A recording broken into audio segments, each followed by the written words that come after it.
Sir আপনি কি আমার কথাগুলো বুঝতেছেন? হুম। কালকে কিন্তু 12টার ভিতরে মিটিং কিন্তু শেষ করতে হবে। আচ্ছা আচ্ছা ঠিক আছে, 12টার মধ্যে যেতে হবে। এটা কিন্তু খুব ইম্পর্টেন্ট মিটিং, তা না হলে কিন্তু আমাদের খুব লস হয়ে যাবে। যেহেতু তুমি বলতেছো। কি কল দিল? ও হ্যালো। বস, আপনি যে কাজটার কথা বলেছিলেন সেই কাজটা কমপ্লিট করতে 2 লক্ষ টাকা লাগবে। আচ্ছা ঠিক আছে, সমস্যা নাই। আমি টাকা আপনাকে দিয়ে দিব। ওকে স্যার, ঠিক আছে, তাহলে সময় মতো পাঠিয়ে দিন। ঠিক আছে, থাকুন।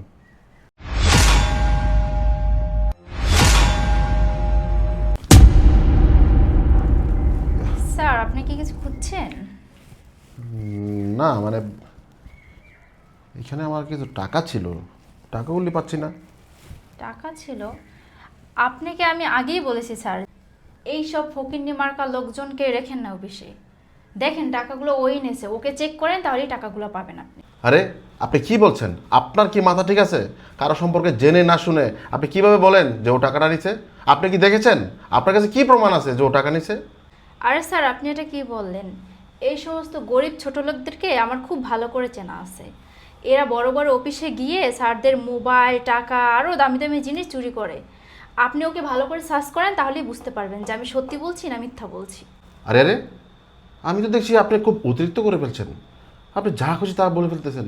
দেখুন, আমি তো দেখতেছি আপনার মধ্যে কোনো ম্যানার নাই। আপনি যা খুশি তা বলতেছেন একজনের নামে। দেখুন, আপনার মধ্যে কোনো ম্যানার নাই। যদি ম্যানারটা থাকতো তাহলে আপনি তাকে যা খুশি তা করতে পারতেন না, যা খুশি তা বলতেও পারতেন না। আরে সে সিকিউরিটি গার্ড হতে পারে, তার তো একটা সম্মান আছে, সেখানে কাজ করে। তাই বলে আপনি তাকে যা খুশি তা বলবেন? কী প্রমাণ আছে আপনার কাছে যে আপনি বলতেছেন যে ও টাকা চুরি করছে? আর দেখুন, আপনি যা বলেছেন আমি তা করতে পারবো না, কারণ আমি না জেনে না শুনে কিভাবে আমি ব্যাগটা সার্চ করি বলুন? আচ্ছা স্যার, আসি তাহলে আমি এখন। এই ছোট বাচ্চা দাঁড়া, টাকা নিয়ে শুধু পালাই পালাই না। দাঁড়া, তোকে এখন চেক করবো, তোর ব্যাগ দে। আপনি আমার ব্যাগ ধরছেন কেন? আপনি কি আমার ব্যাগ ধরার রাইটস রাখেন নাকি? রাখি না মানে? ও টাকা নিছিস তো, যে কথা আছে না চোরের মার বড় গলা, মানে সেইটা হচ্ছে তোর অবস্থা না। তোর ব্যাগ দে, তোর ব্যাগ আমি কেন, চেক আপনার করবো। কাছে কি প্রমাণ আছে আমি আপনার টাকা চুরি করছি? এই তোদের মতো ছোট লোককে আমার খুব ভালো করে জানা আছে। হ্যাঁ, তোরা যে কি করতে পারিস না পারিস আমি খুব ভালো করে জানি। দে তোর ব্যাগ দে, তোর ব্যাগ চেক করলেই বোঝা যাবে তুই চুরি করছিস না না করছিস। কথা আছে না চোরের মার বড় গলা, তোদের মতো ছোট লোকরা এরকমই কাজকর্ম করে, চুরি করে আবার বড় বড় ভাবও দেখায়। দে তোর ব্যাগ দেখলেই দেখা যাবে। দেখেন ম্যাডাম, আপনি কিন্তু ধৈর্যের সীমা অতিক্রম করছেন। আমি হতে পারি একজন সামান্য সিকিউরিটি গার্ড, কিন্তু আমি চোর নই। আমার পরিবার থেকে এই শিক্ষা দেয়নি যে আমি অন্যের টাকা চুরি করে খাবো।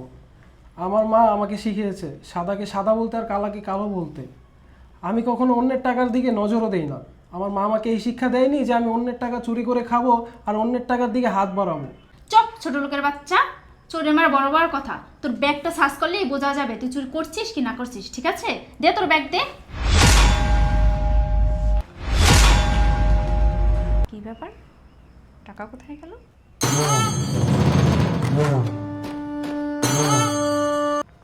দেখুন মিসিয়া, আমি আপনাকে আগেই বলেছিলাম যে আপনার মধ্যে কোনো ম্যানার নেই।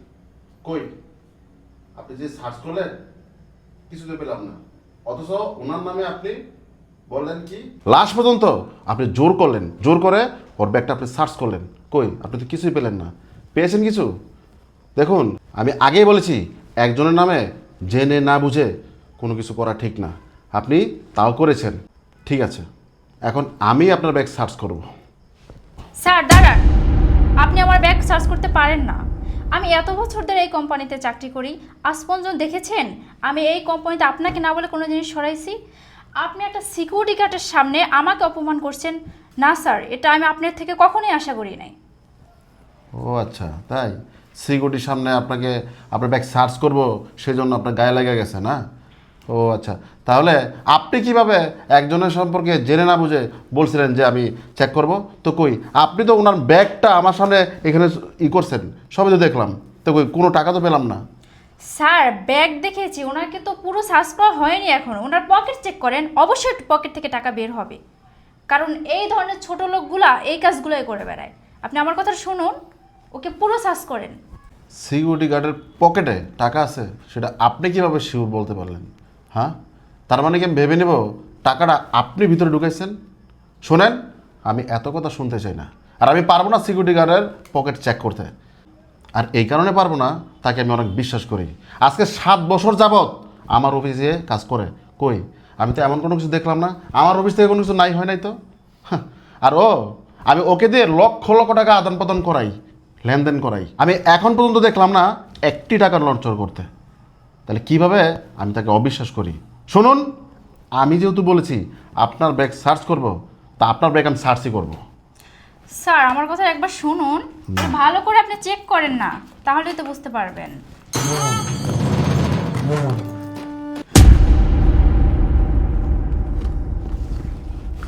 এগুলো কি? মানে স্যার, আমি না কিছু বুঝতে পারছি না, এটা কিভাবে কি হয়ে গেল। আমার মনে হয় কি এই ছোট লোকের বাচ্চা টাকাটা চুরি করে আমার ব্যাগে লুকিয়ে রেখে। যা শাট আপ, চুপ থাকেন। আপনি কি ভাবছেন? হ্যাঁ, আমি এই অফিসের বস আর আপনি হচ্ছেন ম্যানেজার, আপনি আমার স্টাফ। আপনি কি ভাবতেছেন যে আপনি আমার থেকেও জ্ঞানী? আমি আপনার থেকে এক ধাপ হলেও বেশি বুঝি। আর আপনি ওনাকে চোর বানাতে চেয়েছিলেন। আপনি কি ভাবছেন? শোনেন, আমি সব কিছু জানি, আমি সব কিছু দেখেছি। বিকজ আমার অফিসে সিসি ক্যামেরা লাগানো। আপনি কি ভাবছেন? হ্যাঁ, আমি কিছু জানি না? আমি সব দেখেছি আপনি কি করেছেন কি করেননি। শোনেন, আপনার নামে আরও কিছু কমপ্লেন আমার কাছে আসছিল, আমি এগুলো অ্যাকসেপ্ট করি নাই। আমি কখনো শুনি নাই, কানেও নেই নাই। কিন্তু এখন আমি যা দেখলাম, নিজের চোখেই তো দেখলাম। এখন আমি ভাবতেছি তাদের কথা অবিশ্বাস করে কতটা না ভুল করেছি। আপনি কি ভেবেছেন আপনি মিথ্যা অপবাদ দিয়ে এখান থেকে আমার স্টাফকে বিদায় করে দিবেন? এই মিস রিয়া, আপনি যদি এটা ভেবে থাকেন, এটা সবচেয়ে বড় ভুল করছেন, একদম ভুল। আপনার কথা তো এটা হবে না। মিস রিয়া শুনেন, ও আমার কোম্পানিতে আজকে 7 বছর যাবৎ কাজ করে। শুধু ও না, এখানকার কিছু স্টাফ আপনার নামে কমপ্লেন করেছে। আমি তাদের কোনো কথা আমি পাত্তাও দেই নাই, বিকজ আপনি আমার ম্যানেজার। আমি আপনাকে অনেক বিশ্বাস করি। আপনি তো একটা বিশ্বস্ত ম্যানেজার ছিলেন আপনি আমার। যাই হোক, আপনি যে কাজটা করেছেন, আপনি আমার কোম্পানিতে চাকরি করার যোগ্যতা আপনি রাখেন না। শোনেন মিস রিয়া, আপনি এখন আসতে পারেন। স্যার আপনি আমাকে লাস্টবারের মতো ক্ষমা করে দেন। আসলে আমি নিজের ইচ্ছাতে কিছুই করিনি, একজনের কুপরামর্শ করতে আমি এই কাজটা করেছি। তো আমি আমার নিজের ভুল বুঝতে পেরেছি, আমি কখনো এমন কাজ করব না। আপনি লাস্টবারের মতো আমাকে ক্ষমা করে দেন প্লিজ। আসলে আমি বুঝতে পেরেছি যে অন্যের দিকে তীর ছুড়লে সেটা ঘুরে ফিরে নিজের দিকেই আসে, যেমনটা আমার সাথে হয়েছে। আপনি যদি এখন আমাকে এখান থেকে বের করে দেন, আমার মা বাবাকে নিয়ে আমাকে রাস্তায় নামতে হবে। আমি ছাড়া তাদের আর ইনকাম করে খাওয়ানোর মতো কেউ নাই। প্লিজ স্যার, এবার মতো আমাকে ক্ষমা দেন, আমাকে বের করে দিবেন না। হ্যাঁ স্যার, লাস্টবারের মতো ম্যামকে ক্ষমা করে দেন। ম্যাডাম তো বললোই, ম্যাডামের মা বাবা সবার দায়িত্ব ম্যাডাম নিজে নিয়েছে।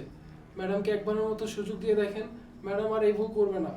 আমি নিজে ম্যাডামের হয়ে ক্ষমা চাচ্ছি, আপনি ম্যাডামকে ক্ষমা করে দেন লাস্টবারের মতো স্যার।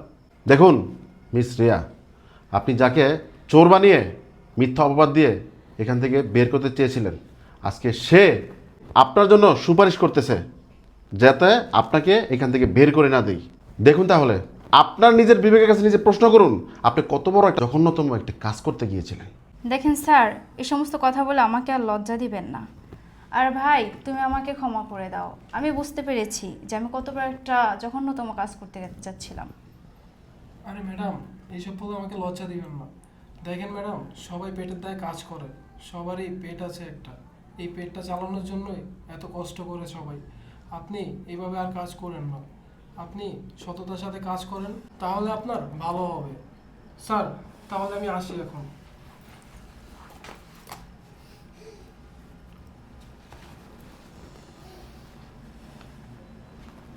কি হলো, আপনি দাঁড়িয়ে আছেন কেন? আশা করি আপনার ভুলটা আপনি বুঝতে পেরেছেন। যান, আপনিও আসতে পারেন।